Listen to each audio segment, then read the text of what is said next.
আপনারা দেখছেন নর্থ বেঙ্গল সমাচার, উত্তরের বার্তা, সত্যের পথে। মেখলিগঞ্জ মহকুমা সদর হাসপাতালে ডাক্তার, স্বাস্থ্যকর্মী, নার্স, রোগী সহ রোগীর পরিবার পরিজন হাসপাতালের ভিতরেই মহালয়ার আনন্দ নিলেন।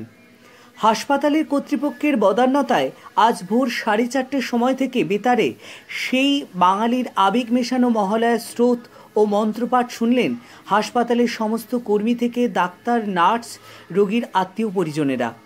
এ বিষয়ে মেখলিগঞ্জ মহকুমা হাসপাতালের সুপার ডাক্তার তাপস দাস মহাশয় কি বললেন শুনুন।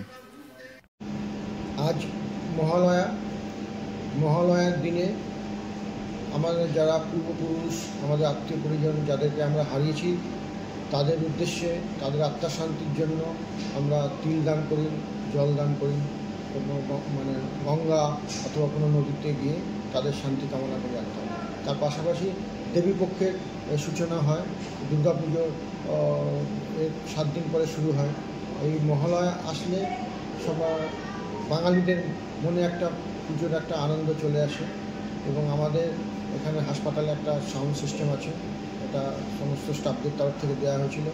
এটা দিয়ে আমরা পেশেন্ট পার্টি সবাইকে অ্যাওয়ারনেস করা হয় যে আপনারা স্টাফদের সঙ্গে ভালো ব্যবহার করবেন, হাত ধুয়ে খাবেন, হাসপাতালে অযথা গণ্ডগোল করবেন না, কোনো পরিষেবায় বিঘ্নতা ঘটলে অথরিটির সঙ্গে যোগাযোগ করুন এবং বাচ্চাদের মায়ের দুধ খাওয়াবেন।